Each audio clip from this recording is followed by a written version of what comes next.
चलिए आज कुछ तारीखों और कानूनों की कहानी में चलते हैं। ये सिर्फ नंबर नहीं है, बल्कि ये वो मील के पत्थर हैं जो दिखाते हैं कि दुनिया ने हमारे ग्रह को बचाने के लिए कैसे कमर कसी।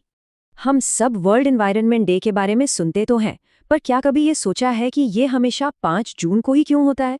अच्छा, इसकी जड़ें ना स्वीडन में हुई एक बहुत ही ज़रूरी अंतर्राष्ट्रीय बैठक से जुड़ी हुई हैं। तो ये कोई बोरिंग लिस्ट नहीं होने वाली, ये एक कहानी है, एक बहुत ज़रूरी कहानी। इस बात की कहानी कि कैसे पूरी दुनिया एक साथ आई और हमारे पर्यावरण को बचाने की जिम्मेदारी उठाई।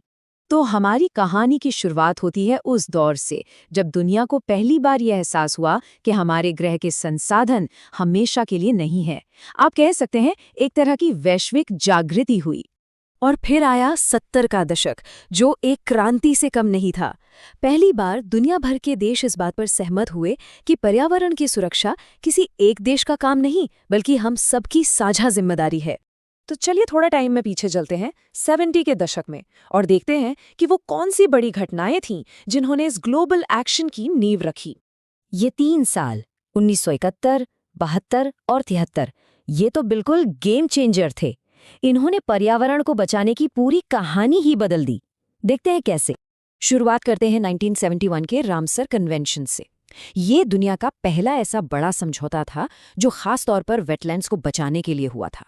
मतलब हमारे तालाब, झीलें, दलदली ज़मीनें, और ये बहुत ज़रूरी हैं क्योंकि ये हमारी धरती के लिए एक तरह से फेफड़ों का काम करते हैं।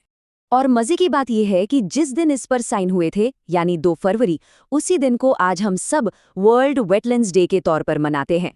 अगले ही साल 1972 में हुआ स्टॉकहोम सम्मेलन, और ये इतना बड़ा कदम था कि इसे पर्यावरण का मैग्ना कार्टा तक कहा गया। सोचिए, पहली बार पर्यावरण को एक ग्लोबल मुद्दा माना गया। और लीजिए, यही मिलता है हमारे सबसे पहले सवाल का जवाब। इसी सम्मेलन में ये तय हुआ कि 5 जून को वर्ल्ड एनवायरनमेंट डे मनाया जाएगा। और जब 1974 में से पहली बार मनाया गया तो नारा था ओनली वन अर्थ। कितना पावरफुल है ना। अब इस ग्लोबल हलचल का असर भारत पर भी पड़ना ही था, और पड़ा भी बहुत जोरदार तरीके से। स्टॉकहोम सम्मेलन की ठीक 1 साल बाद 1973 में भारत ने अपने राष्ट्रीय पशु टाइगर को बचाने के लिए प्रोजेक्ट टाइगर लॉन्च किया। उस वक्त बाघों की संख्या बहुत तेजी से घट रही थी और ये एक बहुत ही हिम्मत वाला कदम था। और ये पहल कितनी कामयाब रही। आज देखिए, प्रोजेक्ट टाइगर को दुनिया के सबसे सफल वाइल्ड लाइफ कंजर्वेशन प्रोग्राम्स में से एक गिना जाता है। ये वाकई हम सब के लिए गर्व की बात है।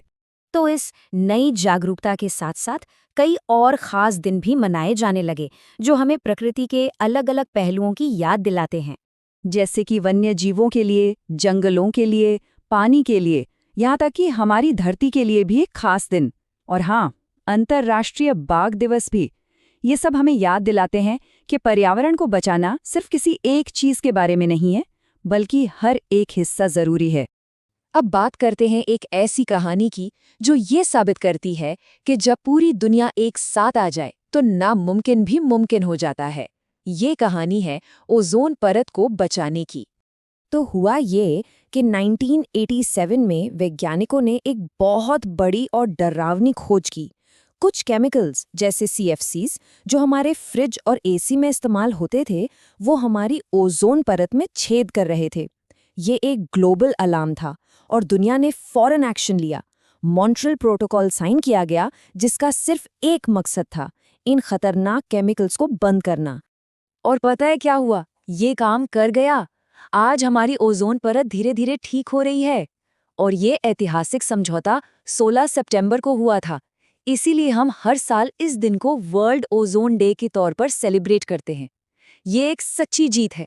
अब इन ग्लोबल संधियों के साथ साथ भारत ने भी अपने पर्यावरण को बचाने के लिए कई मजबूत कानून बनाए। यहाँ भारत के कुछ सबसे जरूरी पर्यावरण कानून हैं। आप देख सकते हैं, 1972 में वन्यजीवों की सुरक्षा का एक्ट आया, फिर 74 में पानी के प्रदूषण को रोकने का, 80 में जंगलों को बचाने का, 81 में हवा के लिए, और फिर 86 में एक बहुत बड़ा कानून आया।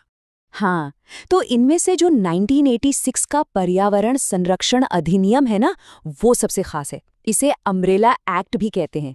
क्यों?